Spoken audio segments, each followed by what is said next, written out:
All right. So, hello everyone. Thank you for watching this new episode of Cultural Animals, the Museum Leadership Podcast. And we have today Kadlubek. And welcome and thank you so much for making the time, Vince. How are you? I'm good. Thanks for having me. Oh, it's our pleasure.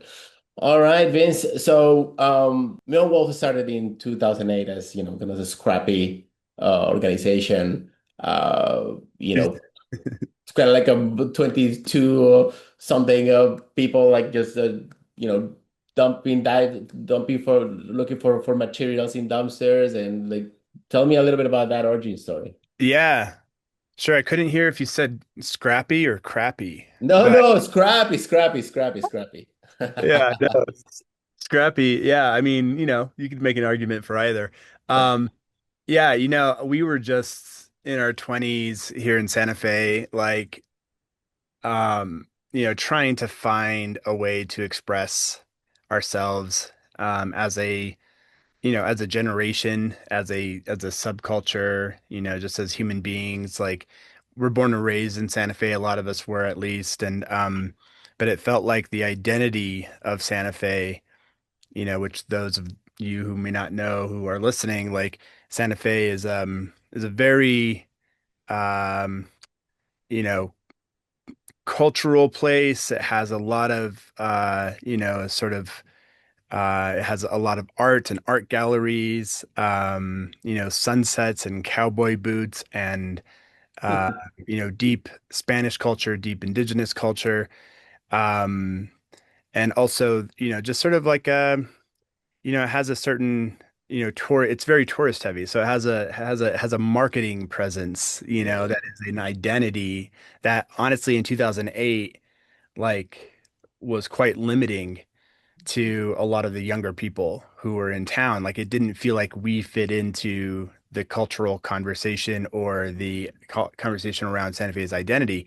So like we didn't have very good options for how to express ourselves or where to express ourselves. And so after trying to like get into other museums or galleries or other, music venues or whatever it might be, we finally just gave up and we're just like, we need to start a place of our own. We need to rent our own building. We need to give ourselves a name. We need to create our own space for the things that we want to make and for the parties that we wanted to throw and for the gatherings, that we wanted, to host. So that's what we did. We were all servers in restaurants and, worked the front desk at hotels.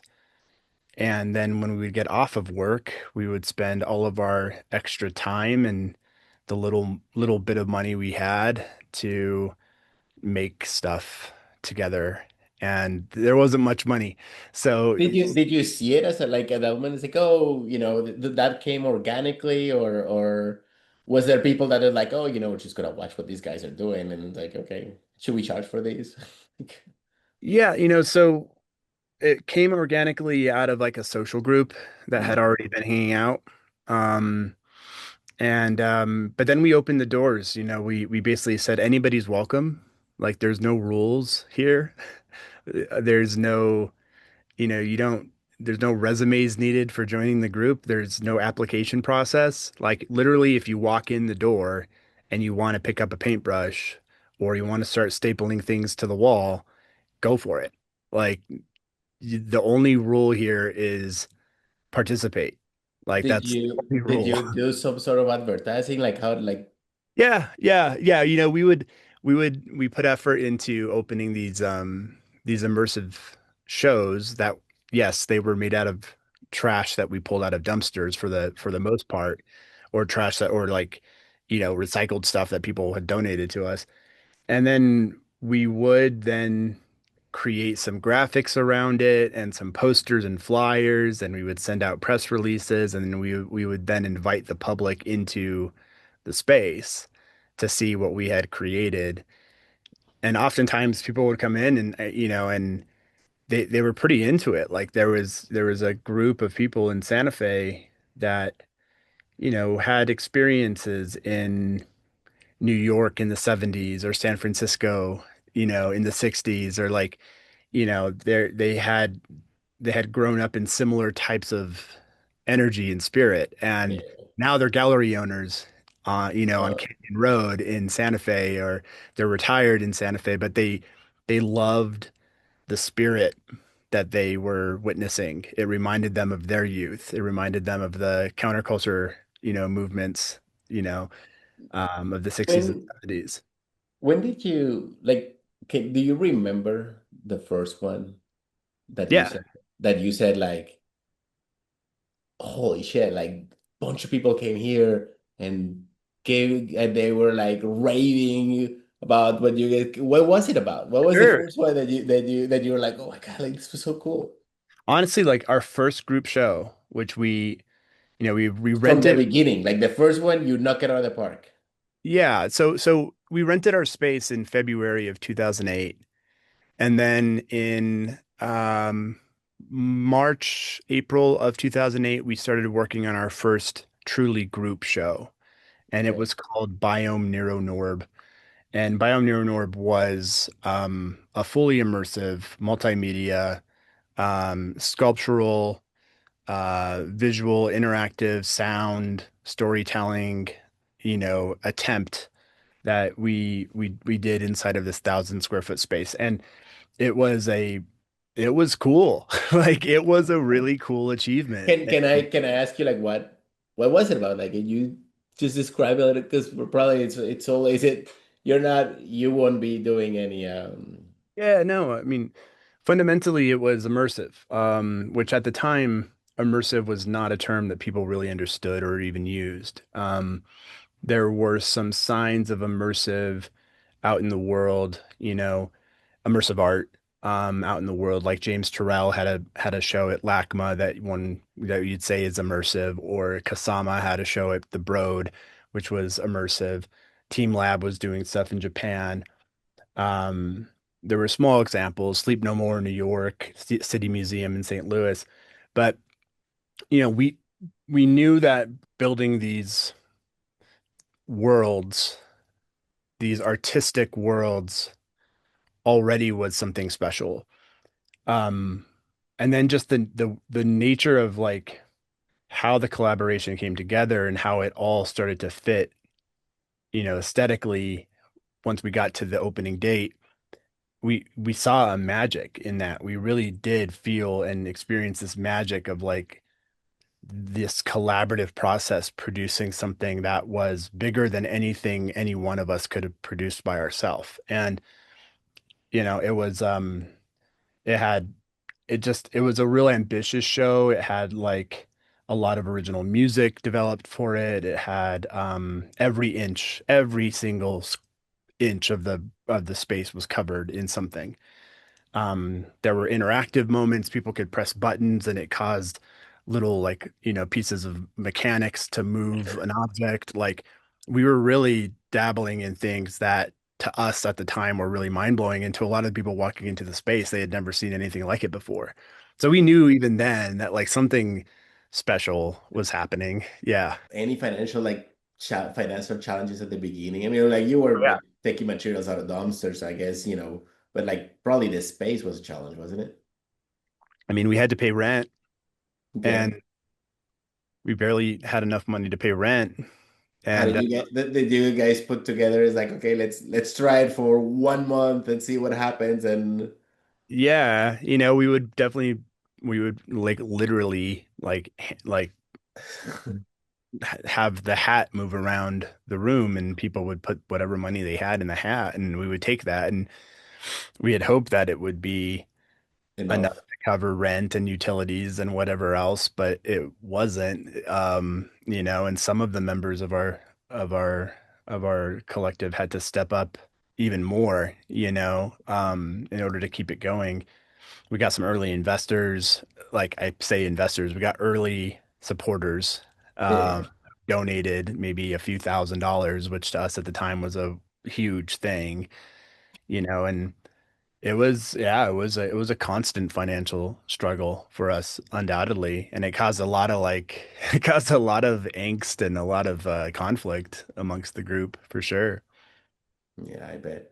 I bet. So you went from this like the 1,000 square, Yeah. to convincing. So how did you get to meet R.R. Martin? I think like you work for him. I think I For read a little George, bit of one of for your articles. yeah, for George R. R. Martin, yeah. Yeah. So we did this like we did this scrappy, scrappy, either one. It was actually we produced really good work.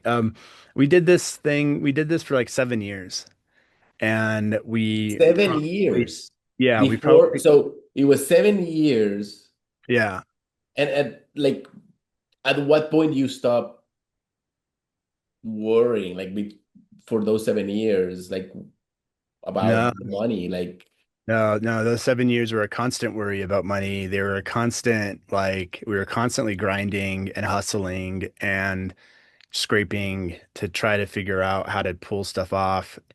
And the projects kept on getting bigger and more complex and more like legitimate, I guess you could say. Mm, We did we did a theatrical production. We did a play that was a big success. Like it was a really complex play. It had real sets, real complex sets and costumes. We had to raise about $20,000 to make that play happen. We sold tickets, we made money off that.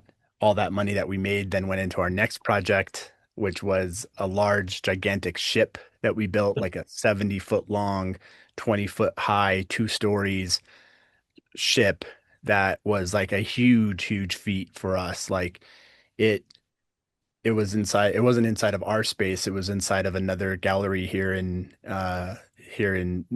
Santa Fe called the Center for Contemporary Arts. And we opened the ship called the Do Return, and families and people of all backgrounds flocked to it.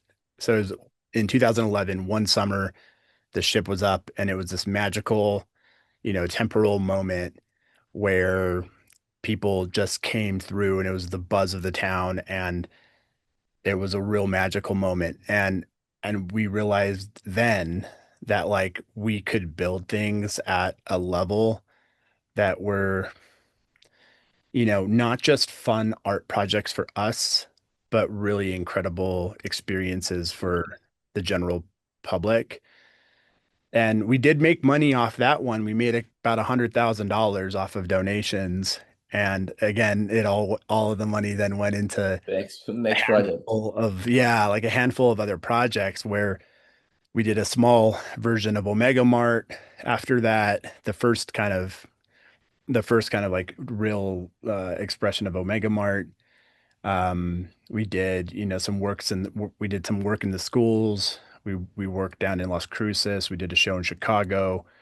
We did a show in San Antonio, Miami.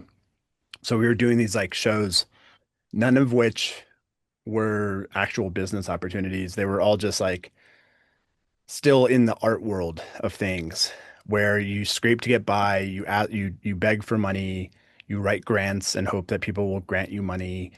And we were sleeping like in the San Antonio show, for instance, like we had 10 people there to install the show, and all we had like for our hospitality accommodations, our living situation for the 2 weeks that we were there was like a 300 square foot room. So we were sleeping like in sleeping bags. Like in yeah. Yeah, like sardines in a tin can. Like we were just like shoulder to shoulder because we just needed to get this get this project built, and we didn't have money to spend on hotels or like an apartment or an Airbnb or something. Like so it was still a rough go. And And that was like around 7 years in that. yeah, that was That was 2012. amazing, man. Yeah, that was 4 years and that was 2012. So like, what, and we were all now like growing up into our 30s. So there's Yeah, certain things that super you're willing to scary. do. Yeah, there's certain things you're willing to do in your 20s. Yeah. But now we're in our 30s and we're like, what? are we doing with our lives? Like, and a lot of people just kind of gave up on the effort. It's hard. Yeah, like a lot of people are like, I need to start a career, I want to start a family, I need to go back to school. Totally understandable. And so People don't know that. It's so like when we started the company, oh man, I went without buying a freaking t-shirt, man, for like yeah, years. yeah, Years, yeah, like 4 or 5 years. It was funny, like it was interesting because then when you get a little money, you're like, it's just revenge spending. yeah, Like, totally. it's like I'm gonna get this t-shirt because I want to. Yeah, yeah, totally. And so I sort of realized, there were a handful of us that kept doing all of the shows. Like there was maybe six or seven of us that, we made it to Chicago. We did the Miami thing. We did the San Antonio thing. Like we kept on going. And a core group that no matter what we were doing, we were always trying to like steer the ship. And I realized, I went to the group, that core group, and I actually told them after the San Antonio show, I said, like, look, if we keep doing these shows like this, we're never going to get anywhere. Like, we need to stop. We need to like stop the train, not do anything, like, and we need to pivot to a whole different level. And so I was like, look, what if we just built the ship again, but built the ship in a large space and it was permanent and we actually sold tickets and we actually marketed it and we ran it more like a business. Like, are you guys cool if I put together a business plan for the ship and try to find a space and try to raise money and all that? Like, Let's build a business. yeah. And, one really key person in the mix, there were a lot of key people in the mix, but like, there was this one co-founder, Corvus, Brinkerhoff, who was like, he was like a big motivating energy for me, being like, yeah, dude, definitely. And then another really big moment was when I talked to Katie Kennedy, a co-founder who's still at the company, who's pretty like, she's not, she's about the art purely, was never really about doing a business. But when I presented her with what I was thinking, she was like, fuck yeah. Kind of gave me the blessing, I guess, the spiritual Yeah. blessing to be like, let's go for it. And it's interesting because, I don't know who I was talking to the other day, but I think it was a museum, and and they were talking a little bit about it's like, oh, some artists are like very like, yeah, the money and whatever.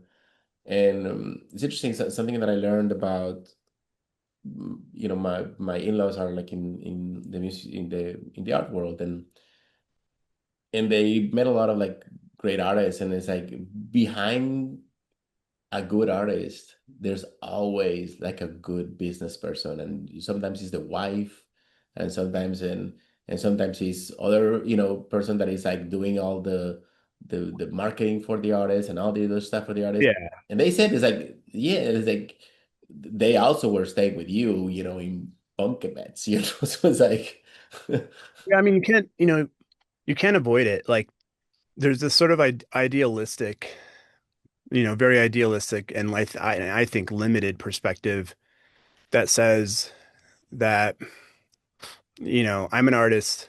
It's not about money. I'm not gonna, think about business or capitalism or funding. I'm just gonna make my art. But you're still working a job. You're still having to work like a restaurant job, or you're still having to like do gigs to make money in order to support that lifestyle. You're still having to write grants and hope that someone funds you. You're still having to ask for donations or do Kickstarters or just straight up ask your, family or friends if they can support a project. So you're not you're not avoiding the inevitability yeah. of value exchange. Like value exchange is something that is not created by us, even us humans. Like it's something that's written into the DNA of life And, itself. Like we have value exchange. That's what happens with life. Yeah. Like You're gonna go home and you're like, how are we gonna pay the rent? Okay, totally. I'm going Yeah, now. Get on it. totally. It's like literally a part of nature at the like microscopic level Yeah, that we are a part of. And so, I think we realized that um and that there was a better value exchange process that we could attempt to enter into that would maybe even produce jobs for ourselves and our friends and maybe it could even bring some people who moved away to San Francisco or Brooklyn or Portland and actually have them move back to Santa Fe. And we could rebuild our community and we could like actually pay a good wage and we could have health benefits. And, we had these dreams of like, yeah, we could actually create careers for our yeah, community. yeah. So that was the fundamental piece that like got us super motivated. And so to now fast forward to George R. R. Martin, I was on the hunt for a big building and I walked into this old bowling alley that had been stripped and defunct for a decade. I walked into that space and I grew up with this bowling alley. It was the place we used to go to when we were kids for birthday parties, and I walk in and it's just this empty warehouse basically. And the real estate agent said, you know, how much money does Meow Wolf have to buy this? And I said, we don't have any money. And then he said, how much money do you have to buy this? And I said, I don't have any money. And he's like, okay, well, who do you know who has money that could buy this? And I said, well, there's George R. R. Martin. I know him from this movie theater that he owns and that I worked for him at, and I could reach out to him. So I did. I sent George an email and Had you been in touch? Had you kept in touch with him? yeah, yeah, a couple things, when he first interviewed me for the movie theater job, it's like a What were $15. you doing? It was like a $15 an hour job. Like it was Well, you were like selling tickets or I like accommodating people in the shares or like showing them like what are you doing? yeah, I was helping him with the website. Oh, okay, okay, I was okay, like okay. uploading posters and adjusting show times. But Oh, okay, okay, okay. but it still was like shocking to me that I was being interviewed for a $15 an hour position by George R. R. Martin himself. Like he didn't have anyone else doing the interviewing, like he was doing it. And this was like season 3 of Game of Thrones. So this was Game of Thrones. like the height of it. This was like Red Wedding, like Yeah. Twitter ablaze. Yeah, like Twitter ablaze. And so I Like at you that didn't have anything else to do but come here and just like interview me. Like awesome. yeah, exactly. And so in the very first interview that I had for the movie theater, I brought a bunch of material from Meow Wolf around the ship that we had created. And like we had a cool little like photo album. We had like like coffee table book. And so I brought these materials and I said, this is what I do. This is like the thing I'm really passionate about. And he was fascinated by Meow Wolf at that point. He never saw the ship in person, but he was fascinated by it. Yeah. And And you probably made some press and stuff like that with the ship, right? And it's, exactly. Yeah, we had some good press and so he was impressed by all that. And then I got the job at the movie theater. I did set up a couple events that he was pretty impressed by. We did a showing of Back to the Future and we brought the DeLorean and we brought um Ernie Ernie Klein in, one of his friends who's the writer of Ready Player One. And uh-huh. Ernie brought his DeLorean and we set up a pretty good event.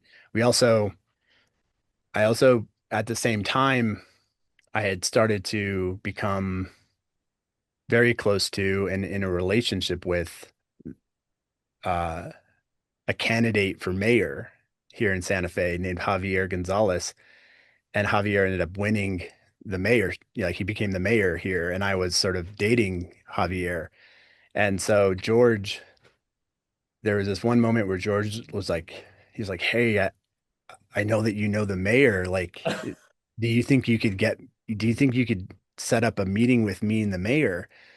And I was like, of course I can, dude. like I don't know, to him, like mayors are like a really big deal, you know. And Yeah, so he was yeah. really And the mayor is like, really? Can I? yeah, exactly. And so like him and the mayor like did a whole photo shoot on the Iron Throne, and he was really impressed by that too. So he told me at that event, he said, "Hey, I want to work on more things with you." And So so cool, like man. I just sort of logged that in my mind, and I was just like, okay, at some point I'm going to talk to George about something, right? Yeah. And then it was like 5 months later that I emailed him about the bowling alley, and you know, he went for it, and the rest is history. We then opened our first permanent exhibition, and it took off. So How yeah, is that? And I assume that it was perhaps easier to be in a fixed place than going around the country doing all these sort of things, right? it was it was way easier. I mean, I was to gonna ask you, it's like, how was that? And it's like, oh man, like, okay, I mean, there's parts of it that are harder in the sense that like, okay, now you do have to build for permanence. You do have to go through city code. You have to really, you have to set, you have to be prepared to operate the thing, and sell tickets on a daily basis and set up staffing. full-time staffing. Yeah, I was gonna All say. that, all that was daunting to us. Like, we had to actually run a business. We had to raise money. Like, there's a lot of things that were challenging, but ultimately, the idea that we could build at scale, and we also could build it and have it run forever and continue to work on it and add new things. Like that was just like so like luxurious for us. Yeah, And, yeah. let alone like the idea that we could actually make money and Yeah. sustain ourselves. I mean, that was a dream. Like I remember the first time we actually wrote ourselves checks, like, and it wasn't much. It was like $500 at the end of a week. And we wrote $500 checks for 75 people. And it was like, holy shit, like we are doing it. Like we are fucking doing it. And it was pretty amazing time. And that project was a miracle. Like that project was a total miracle. The type of project when, you walk in and see the Santa Fe exhibition, you really feel the heart, the soul, and the impossibility of it all. And it's the type of project where it's like nothing will ever you can't recreate it. Like you can't Yeah, recreate that magic. It's when like, when a band, it's like when a band has a really magical first album yeah. and they're like they're always gonna do good work, but they're never gonna quite get They're back gonna to be the first album. quite that level. Yeah, yeah. So yeah, so we opened the doors and we thought we were gonna get 100,000 people a year. And in the first year, we got 400,000 people. That's an amazing visitation, man. Yeah, lines out the door, chaos at the staffing level, like we were just flying by the seat of our pants and just trying to handle everything That's on an amazing chaos. visitation, yeah. So Yeah, it when was did you guys decided? So you did this, and then it's like, okay, when do we expand to other cities? Like what? pretty quickly. Like What we, and but why? yeah. Why what's it? It's like, oh, yeah, let's go do other cities. Like what caused that? Well, first and foremost, the money we raised for the Santa Fe exhibition was raised on the narrative that if it worked, we would scale. Okay. Okay. Um, there was one investor in particular, his name's Stuart Alsup, who was an early investor and he had he did an equity investment. And so, of course, he wants to see his equity grow in value. So he was also very like encouraging of we need to look start looking for our other markets. Venues, yeah. And I was like, hey, if we do Albuquerque, that's going to be like the safest bet. Like, and he was like, no, right. He's like, we're not going to do Albuquerque. He's like, we got to go bigger. And so, Why did you think Albuquerque was a safe bet? because it's 60 minutes away and we could all just travel back and forth and, people in New Mexico already know us. And, so it was kind of like, the easy way out in a way. So Yeah. he shot that down pretty quick. And so then we said, okay, we're going to look to Austin, Texas, and Denver. Those were our two target markets. And he's like, fuck that, go to Las Vegas. No, actually, he was down with Denver and Austin. Um, and Vegas ended up coming into the mix because of the Area 15 project, and Area 15, the main guy behind that is Winston Fisher, and Winston was looking for premium experiences, and he saw the Santa Fe exhibition, and he said Meow Wolf needs to be at Area 15. So he worked on he worked on me for, I don't know, a good 6 months to try to get me on board for Vegas. Vegas freaked me out. It freaked the team out. Really? Oh yeah. We were Why?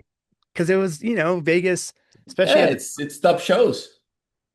there's a lot of competition, but there's a whole lot of like there's a lot of like just bad stuff in Vegas, right? Like, and it's cheesy. Now we have like the Sphere, and you have Spiegel, like Spiegel does, Sorry, Vegas. you have yeah, like the Spiegel World Group does amazing work there. Since then you've had some stuff emerge. Yeah. At the time, at least, it was like, Celine Dion, or like, it wasn't great. So Oh we, man, my wife is French. I'm oh shit. I'm out here talking to you from Paris. I am amazed at the fan base of Celine Dion. Like I am like it's just like blowing like Vince, you have no clue. Like she's coming like for an entire month. Oh yeah, yeah. Completely sold out in Paris. Like completely. My wife is like waiting for the freaking ticket days, and it's like, and she finally got one like last 2 weeks ago or something. Like she was like screaming, like I was like, "May I remind you, it's freaking Celine Dion." I was like, "You know nothing." She's like, "You know Well, nothing, Jon Snow." That's what she said. Like, "You know nothing, Jon Snow." I was like, "All right, whatever." I mean, she is a goddess, no doubt. I mean, she is literally one of the greatest voices that we've ever heard. So, she's not, but you get my point, Pity me because I like now I have to hear the fucking music like for Yeah. days on it. Yeah. Yeah. So yeah, the other reason you asked why, and the other interesting reason for why was because we had 100 people just build a very successful thing. Yeah. And the only job that we had for them after we opened the doors was to sell tickets. Like, Not so what I signed for. Not what I signed up for. Yeah. what I signed up for. And they're like, let's do another one. We want to make.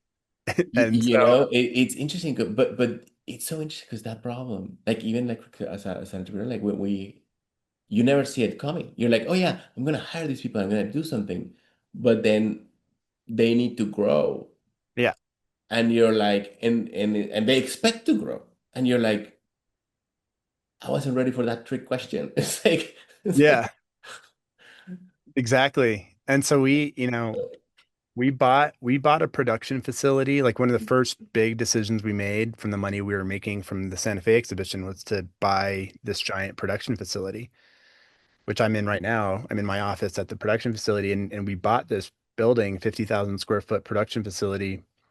And before we even had leases on Vegas or Denver, we just knew we would need it someday. And we started hiring people full time on full time salaries to just start making stuff. We didn't even know what they were necessarily going to make stuff for, just make stuff. And, we, and so then when we were on the hunt for these leases, we ended up signing leases in Denver and Vegas. and And at that moment, you had raised money. we started to raise money like, we did the money that we raised money to open the Santa Fe exhibition, House of Eternal Return. It was producing cash flow. So Mm. we're using profits from that to help support these efforts. Significantly, so this, so to provide, well, yeah, 400,000 people, 400,000 visitors is significant amount of money. It was significant enough, and then we could also leverage the cash flow for getting Yeah, debt, getting institutional debt, which supported. absolutely. And then we started to raise money. We started to raise another round of money, like, 500,000 here, maybe somebody puts in 1 million, like, but the team was growing and growing. And then once we signed the leases and like Denver and Vegas, now the clock was ticking. So we actually had to build our team, and we went from 100 people to 500 people in less than a year. And now we have a big army to feed, Like, right? do you remember when you hire your first HR person?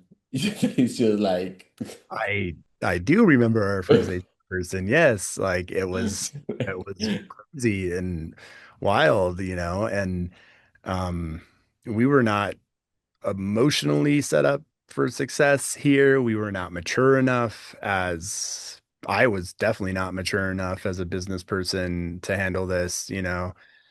The people we were hiring were also our best friends or our family members at times. Like it was a real difficult moment of yeah.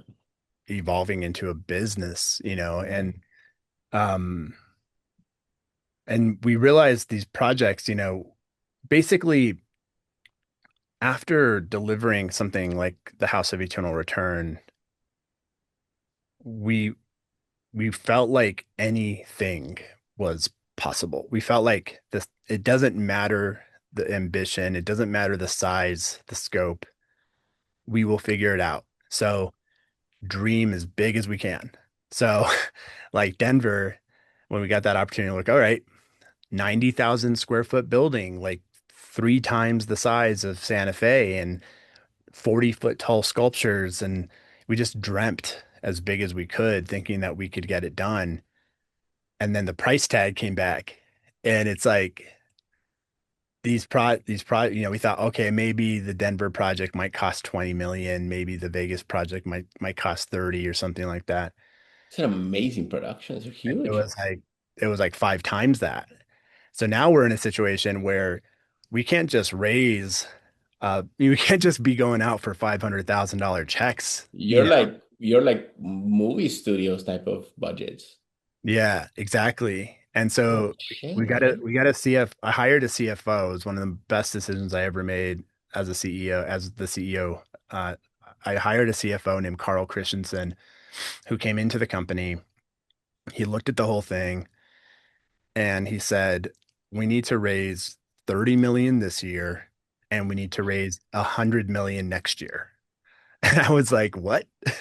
And he's like, yeah. He's like, we got to get going, dude. He's like, we got to, and he took the job. He like actually like he saw the situation and then he said yes, which is crazy. Like it's a total miracle that he would come in to do this. But he said, let's get going. So I spent all of 2017, all of 2018, and half of 2019 with him. Like, And it's so interesting the difference that one person that is like very, very qualified makes, right?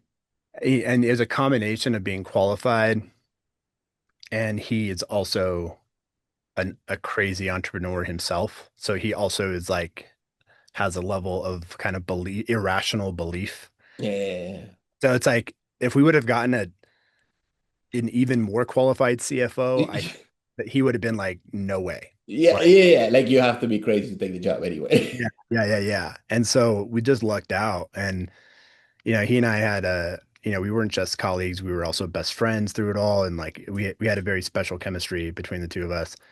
And we hit the pavement and we went on a search to try to find someone to write basically $100 million check to pay for Vegas and Denver. And we must have talked to 400 institutions, studios, VCs, private equity, A lot of no's, private wealth, family offices. What's that? a lot of no's. All no. I mean, 399 no's. Like, and it caused such panic. It caused sleepless nights and high anxiety and suicidal thoughts. Like it was it was a at that point. yeah, I because now we have 500 employees and we have leases that we signed. And if we can't close the funding, everything, we're going to have to go back to the entire company and say, we failed you. Sorry, we're letting everyone go. We have to renege on the leases. So I had this tremendous pressure on me, and I was barely able to keep it together. And then just, like 2 years into the process, this private equity group out of New York called Invis approached us at a conference and said, we want to be your capital partner. And I, I was like, okay, you know, how quickly can you move on, like, how real are you? And they're like, we're very real. Like Yeah. we've been tracking Because you. they will call you and then do the diligence, and then at the end, oh man, yeah. Yeah. And I was like, how fast can you guys go? And he's like, we can close 100 plus in 3 months if you're honest. He's like, you just have to be honest with us. Mm. And if you are, we can move pretty fast. And so in May of 2019, we closed our Series A with this group called Invis, and that paid for our Vegas and Denver projects. And they've been with us ever since. And they continue to be the big supporters and financiers of our projects going forward. So That's amazing, man. yeah, it It's an amazing story. was a truly Uh, miraculous moment. Yeah. And I stepped down, like I couldn't do it anymore. Like I was really? Like after that after Series that? A. Yeah, after that Series A, I was just completely How did they took it? Because you were the face of that investment. yeah. I'll tell you, like we got investment at the beginning of last year, and Mm, we weren't looking, but we got in, and I'm super happy with it. They're amazing. It's a Belgian group called Hexa. But I will tell you, like if I step down, holy crap, yeah. how they took it. I think on one hand they were very appreciative that I was honest. Yeah. Um, and I was thinking about what's best for the company, but certainly, you know, uh, you know, we got lucky because But you there probably had a great team, like, and they probably evaluated the entire team too. we had a good team. We had a good team. We had a decent backup plan. You know, and yeah, they're they're an evergreen fund. So they will hold for 20, 30, 40 years if they have to. They've had successes based on very long holds of companies. And so they know that things change radically, in that Oh period of yeah, time. once you have that. What were the signs that you said? It's like sometimes people don't appreciate. Like I think this is the hardest thing that a person can ever do. Like it challenges you as a person. It challenges Yeah. you physically. I mean, it just like just steals the shit out of you in all Yeah. shape and forms. But what do you think? Like, what signs did you miss that you're just like, oh man, like I've been there, like I've been in this, like in the kind of burn that you're like, oh my God, I just need to step this out. But I guess your case was like it probably wasn't. Mine wasn't as bad as yours, but people don't understand the loneliness of it as well because you can't tell anyone. Yeah, the deep loneliness because you can't show weakness, you know, or you don't think you can show weakness. Also, the amount of I was getting 1,000 questions a day from people, and I wasn't in a position to set up strong delegation or strong processes. So I had 1,000 questions a day, and I had to answer them so quickly in order to get through them. So like there was no time for discussion. There was no time for recognizing the human in people. It was like, what do you want from me? Yes, How do I feel yes. about it? Move on, I right? tell I tell people that. I read in one book that the part of your brain that solves problems is cannot be turned on at the same time, the part of the brain that is empathetic. Pathetic. So so a person comes to you and that person feels like shit and you can't focus on that person feeling like shit and then like cheering them up. You have to focus on putting up the fire. Yeah. And it's like, wow. Like and then people is like, I thought you're so fucking mean. It's like, I'm not mean. I swear to God, like I care about you, but right now I have to put this fucking fire. And then we'll talk. Totally. And it was like that. It was like that throughout the day. I mean, people who had known me, friends who had known me for the whole journey, was like, we're like, you have changed, and they all thought that like the power got to me, and it probably did, and that the money got to me, and it probably did, but it was more so the stress of trying to keep this thing afloat that got to me, and I totally lost the empathy. And I just knew that I was no longer, my nervous system was just totally shot. So, there were a lot of signs that I needed to Oh, interesting, eh? down, and like go through a lot of process for myself to find myself again. And COVID hit, and I was able to have a lot of space. What do you like think of? Like, oh my God, like I a know. break. I stepped down in November of 2019, and COVID hit in March of Yeah. 2020. And yeah, I found myself able to travel and meet new friends and do some very large psychedelic experiences that help to deprogram my nervous system, and see a therapist, go through, like just go through a lot of self-awareness and learning about my own insecurities over Oh the man. course of a couple years. Yeah. I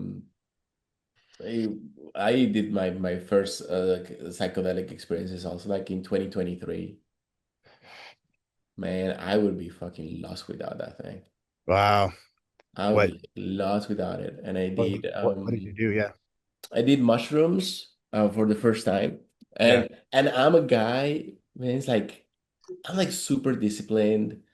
Uh wake up at 5 in the morning every day, I work out every day, like very, kind of like a performance machine. Like just Awesome. it's like this is just mental health, and it's like as much as people demonize it and whatever, it's like I want to see it because it's so powerful, and there wouldn't be so many dramas and broken families if people just had the availability to it. I know. Yeah, Mm. I'm so glad now that the data is supporting it, the science is supporting it, Yeah. the veterans that are standing behind it, Yeah.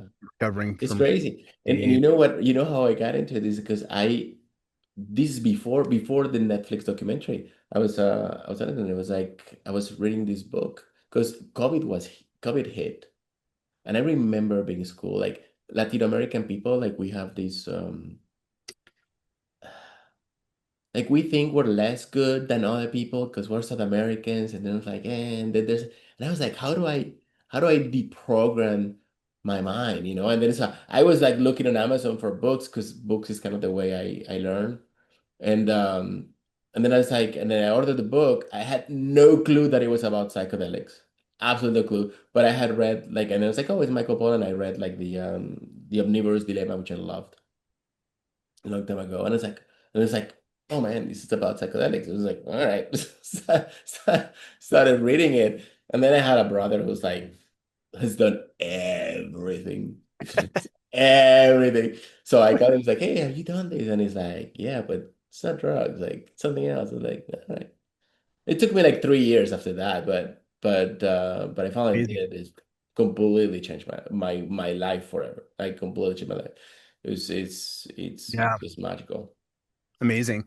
Yeah, we had what was interesting for me was during that period of time, larger doses of mushrooms for sure, LSD experiences, but then there's one substance specifically called Bufo alvaris. Uh, Oh, it's a is that the toad. frog? Toad, yeah, toad I've venom. never done it. Yeah, it's a very remarkable experience. And it's very short-lived, 15 minutes, and you don't have visuals. You barely even remember what you experienced, but you come out of the experience with a profound new perspective. I mean, it's like a sledgehammer to the nervous system and a sledgehammer to your mind. Um, and so I did that experience a couple times over a 3-year period. Um, but what had happened at the company after I stepped out was the emergence of a new culture at the company because we needed a skill set that we didn't have. And the only place we could really find that skill set was in the world of themed entertainment, like the Disney world, the Universal Studios world. So we hired in a lot of people from that industry and culturally very different than the punk rock DIY artists of Meow Wolf. And so there was a pretty big culture clash, and it was hard to reconcile these two cultures. And one thing that was interesting for me that ties it back to psychedelics is like that world is a lot more buttoned up, maybe like, Yeah. Disney There's budget for projects parks. and yeah, Yeah. So part of our core identity had always been around psychedelics. Of course, it's like it's yeah, Meow Wolf. Like what the hell? It's Burning Man, It's like that's where we come from. But we started to completely shield ourselves from that and kind of have a disingenuous relationship with other realms. And this is for Meow Wolf, this is a core disconnect. Like yeah, we cannot be ourselves unless we are exploring and articulating other realms. That's what we do. yeah, So I made it a mission for myself as I came back into the company in 2023, 2022, 2023 to bring an honesty. Like I'm not gonna be afraid of this. Like yeah, I'm gonna speak on stages about psychedelics. I'm gonna get myself involved yeah, in the psychedelic community. I'm gonna, carry the Meow flag into these conversations. And, there's nothing to be afraid of. This is science. This is yeah, mental health. This is yeah. positive effect on the world, and we're gonna stand behind it. Mhm. And I'm like, I can't be afraid of this. Like, I can't be afraid. Like, if I know that this can help people, like, can't be afraid of this. Yeah. Because I would, I would pay for a part of it, and it's like, um, and it's always like very, in a very not throwing a party or anything like that. It's a very controlled environment, right? It changed my relationship like with alcohol. Like I don't drink anymore as much as Yeah. I used to. Yeah. Like it's just like it doesn't make any sense. Like I go on a mushroom trip and I'm like energized for the entire freaking month. I'm happy, I'm full, I'm conscious, I'm a better person. It's like I go have like a half bottle of wine, I'm fucking destroyed the next day. It's like I just haven't convinced the guy to do Yeah. I with mean, me. I think that there's ultimately it's not about the substance itself, like actually, right? It's about the perspective, and it's about being able to champion the perspective. And there's a perspective that emerges after you do these substances or medicines, however you want to say it.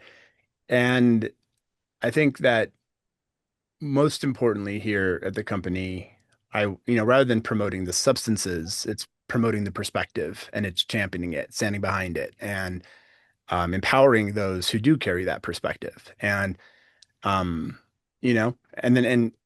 and so that's really been where the work is. And I think it's up to each individual person. It's a very personal choice, right? It's like a very personal choice whether they want to go down that path or not. And there's other paths. There's meditation, there's being out in nature.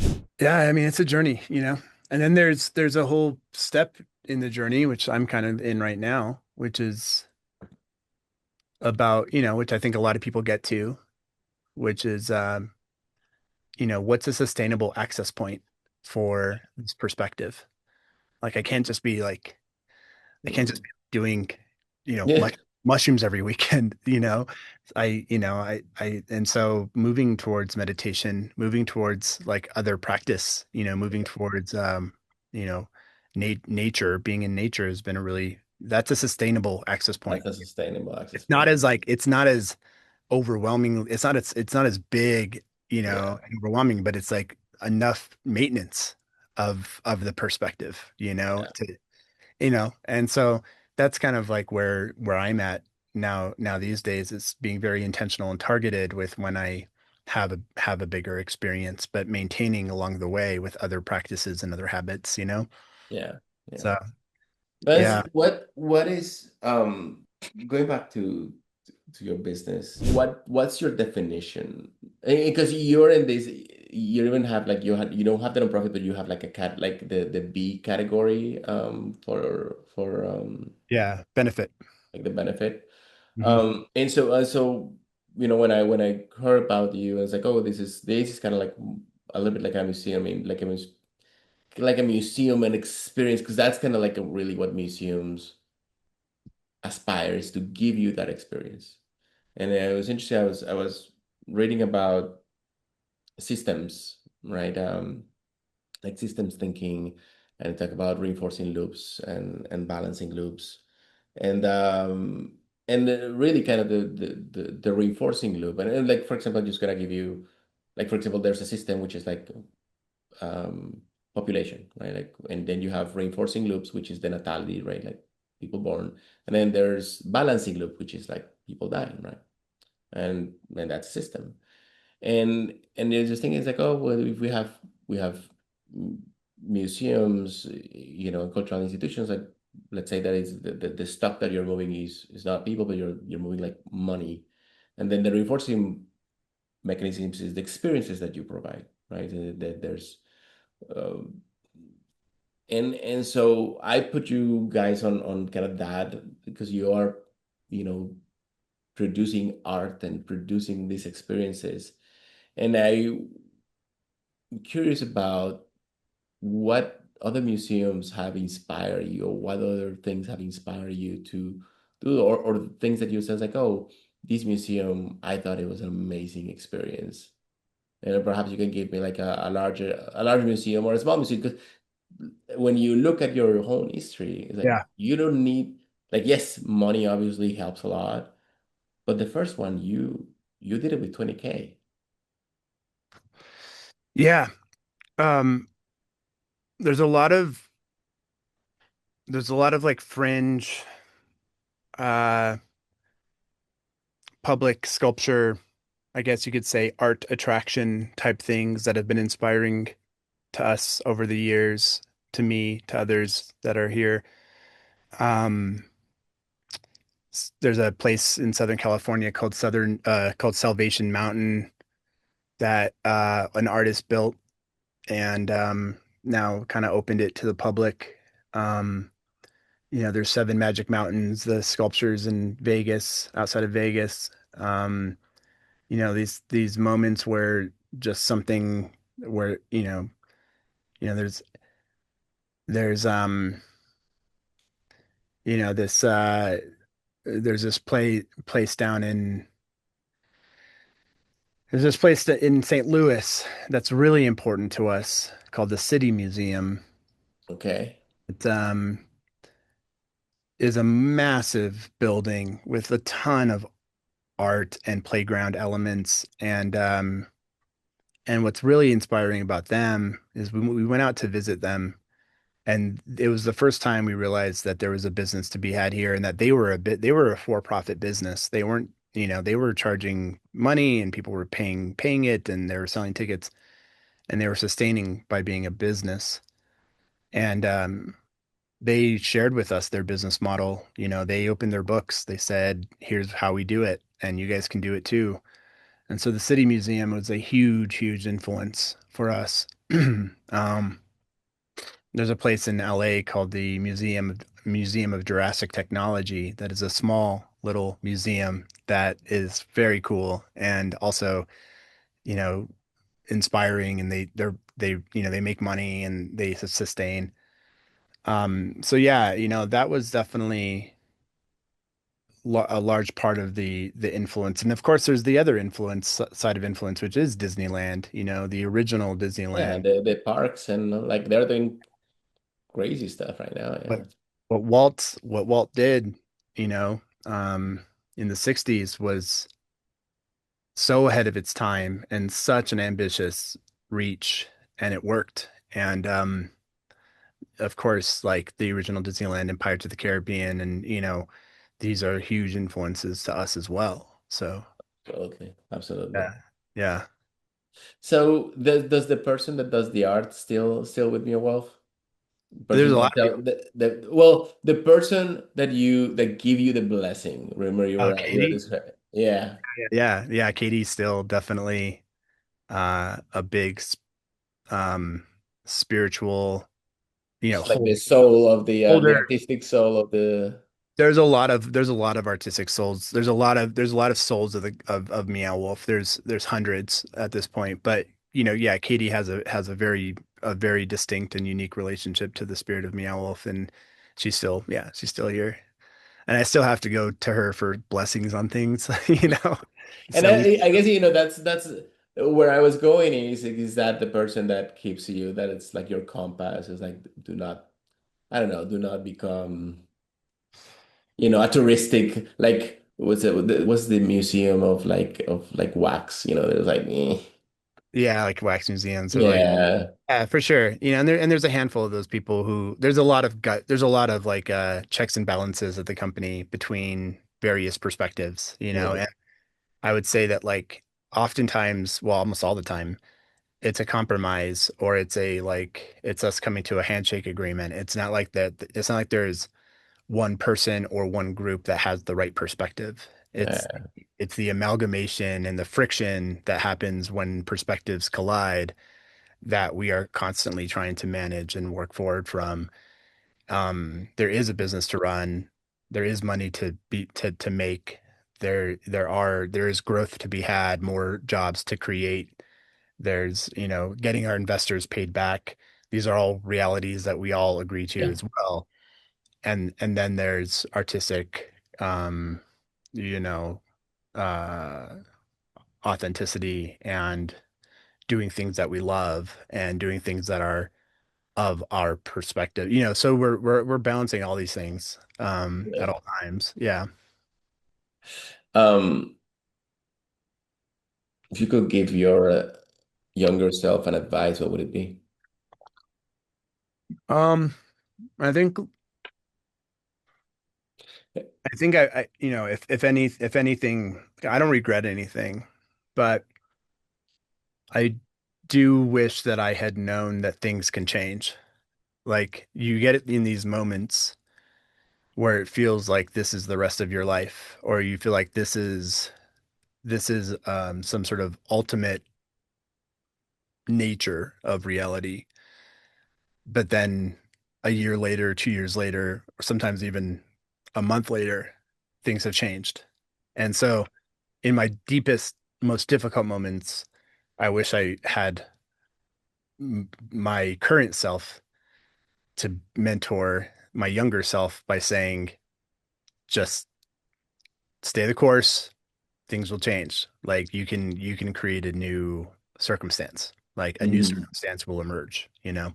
That's probably the one thing that I would have loved to know better because I just would have been able to deal with like the pain better and the anxiety. It's like be patient and something will come up. Patience is probably a key part of that. Yep. Yeah. Yep. um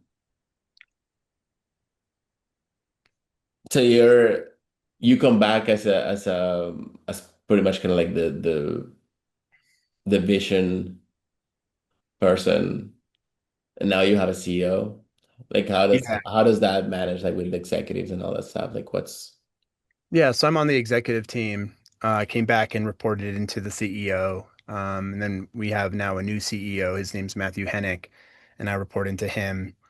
And I am, I'm, doing what you love most? Like I guess you're in the projects a yeah, lot. I am doing what I love the most. Yeah, and I'm thinking 3, 5, 10 years out a lot. I'm able to listen to a lot of the different components of the company and integrate various perspectives into hopefully a more holistic, singular perspective. Um, and kind of intertwine all the threads is something that I really like to do. Listen to what's happening and listen to what other people think, and then like bring that together into a holistic approach. You know what's interesting is that um, people underestimate um, the importance of not of feeling, but of sensing the stuff at the Mhm. company level. Like you just have like this spidey, this spidey sense. Yeah, it's like it's rapid processing. It's like having a conversation with a potential opportunity, potential partner, and being able to immediately um, see Understand the how. consequences. Yeah, and exactly. Yeah, the ramifications, the consequences, the benefits, and being able to like immediately kind of compartmentalize things into here's how it could work. Yeah. Knowing everything that I know about the entity of Meow Wolf and saying like, okay, here's where I think there could be a path. Being able You to, know what? You know what has been challenging for me lately? Um, Communication. Like you think that you like it's such an act of faith, uh-huh. and it's just like Yeah. say something, and you think everyone understood, Yeah, oh yeah. No, and then that they're and then and then they're meeting behind your back. It's like, did he really said that we were going to? It's like, no, no, that's not what I meant. for sure. I mean, that ship has sailed. Like I learned that, definitely like a few years ago where you can't you absolutely cannot assume that people understand what you're me trying to say. Like Yes. so you have to go through the process of really developing ideas and articulating within outside of your brain, Yeah. getting buy-in, getting holistic buy-in before you move things forward. And yeah, that's a huge that's a fundamental one. That's like a huge one. Um It yeah, is. It has been one of the ones that I'm like, oh my God. It's like, and when you thought that he had that, yeah, you communicated, and it's like, nope, go back again, and it's just like, yeah. and at the end, it's like I get the it's always our fault anyway, but Yeah. You gotta be comfortable repeating yourself often too. Like the amount of times I have to kind of repeat the same I said strategy. I'm the chief repetition officer. Yeah. Yeah. And it's not enough, and I do it poorly. I need to get better at it. Yeah. Yeah. Vince, this was amazing, man. I honestly, congratulations. I think this is super inspiring. Um, Thanks. it's worth it, right? Oh yeah. Absolutely. Because Yeah. people like they see it, but you're like, no, no, no. Like this pain, it's worth Yeah. it. It's been brutal, but it's worth it. Meow Wolf's worth it. This entity is special. And so like giving up my life and having all the challenges and dedicating my time and energy to this entity is worth it because Meow Wolf is worth it for sure. Yeah. Yeah. Any experience from customers sometimes or visitors that just stayed with you through all the years that you were like, oh my God, I remember that kid or I remember that person. Um Yeah, there was like a 9-year-old kid. When he first opened the House of Eternal Return, there was like this 9-year-old kid who stepped into we have this like magical forest zone of the project in Santa Fe, and I watched as he entered into this space, and he walks in and his eyes just light up, and he literally drops to his knees on the astroturf and raises his hands up and says, "I've been waiting my whole life for this." He's like 9 years old. He's like, I've been waiting my whole life for this, which is amazing. That's probably the moment that sticks with me the most. Oh man, that alone worth it. Yeah, yeah. Vance, this was amazing, man. Thank you so much for your time and for this story. And I hope that that everyone listening, know that yeah, that there's these tough times in institutions Oh, yeah. and for the museum world. And I God knows like this. the industry is being tested right now, but it's needed. Yeah. More of those. I've been waiting for this all my life Yeah. moments. Yeah, exactly. And there are kids that are needing those too. So, Well, thank you so much. This has been awesome. Thanks for having me. Great oh, conversation. Really this was appreciate it. amazing, man. Listen, I hope I will. I hope I'll get to meet you in person in one of your areas when I'm traveling around the US visiting customers. That would be wonderful. Yeah, please stay in touch. Vince, thank you, man.